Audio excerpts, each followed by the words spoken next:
આપણા ગુજરાતી ઘરોમાં મસાલા થેપલા તો ખાસ બનતા જ હોય છે. બહારગામ સાથે પેક કરીને લઈ જવા હોય કે પછી બાળકોને લંચ બોક્સમાં પેક કરીને આપવા હોય, અને સાતમ આઠમના તહેવારમાં પણ આપણે આ થેપલા બનાવતા હોઈએ છીએ. તો આજે આપણે એકદમ પાતળા કાગળ જેવા અને એકદમ સોફ્ટ થેપલા બનાવીશું. આ સાદા મસાલા થેપલા આજે આપણે એકલા ઘઉંના લોટમાંથી જ બનાવીશું. તો એના માટે અહીં મેં 3 કપ જેટલો ઘઉંનો ઝીણો લોટ, આપણે જે રોટલી બનાવવા માટે વાપરીએ છીએ તે જ લીધું છે. હવે આમાં આપણે સ્વાદ પ્રમાણે મીઠું મિક્સ કરીશું. હું અહીં 1/2 ચમચી જેટલું મીઠું મિક્સ કરું છું. સાથે અડધી ચમચી હળદર અને 1 મોટી ચમચી ભરીને લાલ મરચું એડ કરીશું. અને સાથે આપણે થોડી આમાં હિંગ પણ નાખીશું. એનાથી ઢેબરાનો સ્વાદ ખૂબ જ સરસ બનશે. અને 2 ચમચી જેટલા હું આમાં તલ એડ કરી દઉં છું. અને 1 ચમચી જેટલો અજમો. આ રીતે 2 હાથથી આપણે થોડું મસળીને મિક્સ કરીશું.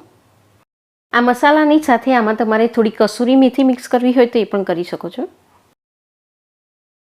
હવે ઢેબરાને એકદમ સોફ્ટ બનાવવા માટે અહીં આપણે 3 કપ જેટલો લોટ લીધો છે. એમાં હું 1/4 કપ અરાઉન્ડ 4 ટેબલસ્પૂન જેટલું તેલ મિક્સ કરી દઉં છું. હવે લોટમાં આપણે જે ડ્રાય મસાલા મિક્સ કર્યા અને આ તેલનું મોણ નાખ્યું, એને આપણે લોટમાં પહેલાં બરોબર મિક્સ કરી લઈએ અને પછી જ પાણી નાખીને આપણે તેનો લોટ બાંધીશું. થેપલા જો તમારે તાજા જ ખાઈ લેવા હોય તો આમાં તમે આદુ, મરચાં અને કોથમીર પણ મિક્સ કરી શકો છો. પણ જો લાંબો સમય માટે તમારે એને સ્ટોર કરવા હોય તો આ રીતે એકલા ડ્રાય મસાલા નાખીને તમારે લોટ બાંધી લેવાનો, તો એ બિલકુલ નહીં બગડે. તો એ લોટ બાંધવા માટે મેં 1 કપ જેટલું પાણી લીધું છે. છેલ્લે હું તમને કેટલું પાણી વધ્યું એ પણ બતાવી દઈશ. હવે આનો આપણે રોટલી કરતાં થોડોક કઠણ અને પરોઠાનો જે લોટ હોય છે એના કરતાં થોડોક ઢીલો લોટ બાંધીને તૈયાર કરી લેવાનો છે. થેપલા જો તમારે એકદમ પાતળા કાગળ જેવા અને સોફ્ટ બનાવવા હોય તો રૂટીનમાં તમે જે એનો લોટ બાંધતા હોય એના કરતાં તમારે સહેજ ઢીલો લોટ બાંધી લેવાનો.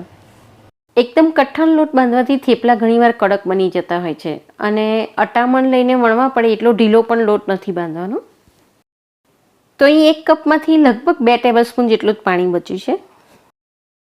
તો અહીં તમે જોઈ રહ્યા છો કે રોટલીનો આપણે જે લોટ બાંધીએ એના કરતાં થોડોક જ કઠણ લોટ બાંધીને મેં તૈયાર કરી લીધું છે. લોટ બાંધી લીધા પછી તમારી પાસે સમય હોય તો આને તમે 10 મિનિટ માટે ઢાંકી રાખો અને તરત જ બનાવી લેશો તો પણ ચાલશે.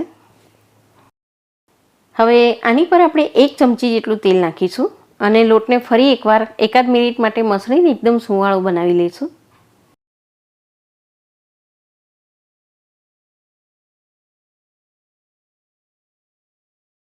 તો આ રીતે તમારે થોડોક સોફ્ટ લોટ બાંધીને તૈયાર કરી લેવાનું છે, તો ઢેબરા પણ એકદમ સોફ્ટ બનશે.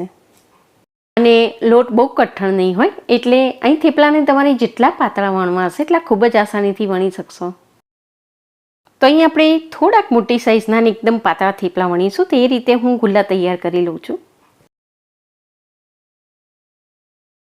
તો અહીં આપણે થેપલાનો લોટ એવી રીતે બાંધી લેવાનો છે કે આને વણવા માટે બિલકુલ અટામણની જરૂર ના પડે અને વણીએ ત્યારે પાટલી સાથે સ્ટીક પણ ના થવું જોઈએ.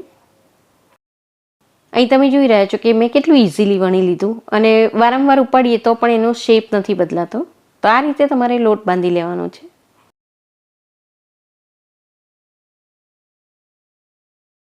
સાતમ આઠમ જેવા તહેવારમાં આપણે આગલા દિવસે થેપલા બનાવીને બીજે દિવસે ઠંડા ખાતા હોઈએ છીએ.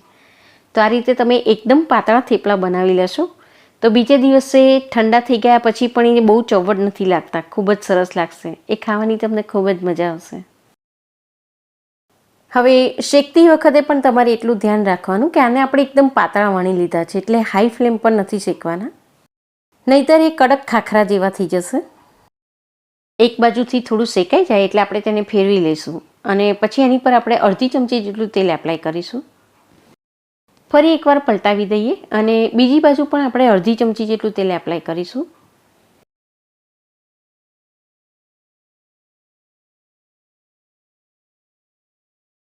હવે 2 થી 3 વાર પલટાવીને અને આપણે બંને બાજુથી એક સરખા શેકી લઈશું.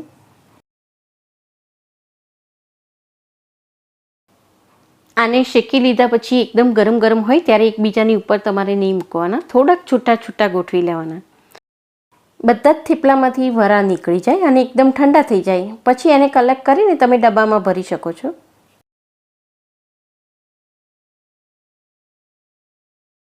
તો અહીં આપણે સાદા થેપલા એકદમ પાતળા બનાવ્યા, એ તો ખૂબ જ આસાનીથી બની જાય છે. પણ મેથીના કે પાલકના થેપલા પણ જો તમારે આટલા જ પાતળા કાગળ જેવા એકદમ સોફ્ટ બનાવવા હોય તો એનો વિડીયો પણ મેં ચેનલ પર મૂકેલો છે. હું તમને નીચે ડિસ્ક્રિપ્શન બોક્સમાં અને એન્ડ સ્ક્રીનમાં તેની લિંક પણ આપી દઉં છું. ખાસ કરીને તમે મેથી અને પાલકના થેપલા બનાવો ત્યારે એ ખૂબ જ પાણી રિલીઝ કરે છે અને લોટ થોડીક જ વારમાં એકદમ ઢીલો થઈ જતો હોય છે. મેથીના થેપલા મેં એકદમ નવી ટ્રીકથી બનાવ્યા છે. બિલકુલ લોટ ઢીલો નહીં થાય અને એકદમ પાતળા કાગળ જેવા થેપલા બનશે. તો મેથીના થેપલા પણ જો તમારે વધારે ક્વોન્ટિટીમાં બનાવવા હોય તો ખૂબ જ આસાનીથી બની જશે. તમે એ વિડીયો ચોક્કસ જોજો, તમને ચોક્કસ યુઝફુલ થશે. તો અહીં ગેસની ફ્લેમને એકદમ મીડિયમ રાખીને આ જ રીતે આપણે બધા જ થેપલા શેકીને તૈયાર કરી લઈએ. તો આ સાદા મસાલા થેપલા બનાવીને તમે એને ટ્રાવેલિંગમાં પણ સાથે લઈ જઈ શકો છો. એને તમે છુંદો, વિવિધ પ્રકારના અથાણા કે પછી બટાકાની સૂકી ભાજી અને દહીં સાથે સર્વ કરો. ખૂબ જ સ્વાદિષ્ટ લાગશે. તો આ સિમ્પલ થેપલા અને સાથે મેથીના થેપલા પણ, આ બંને પ્રકારના થેપલા બનાવીને તમે જરૂરથી એકવાર ટ્રાય કરો. અને તમારા એક્સપિરિયન્સ કેવા રહ્યા તે નીચે આપેલા કમેન્ટ સેક્શનમાં મારી સાથે ચોક્કસ શેર કરો. એક નવી જ રેસીપી લઈને આપણે ફરી ચોક્કસ મળીશું. Thank you.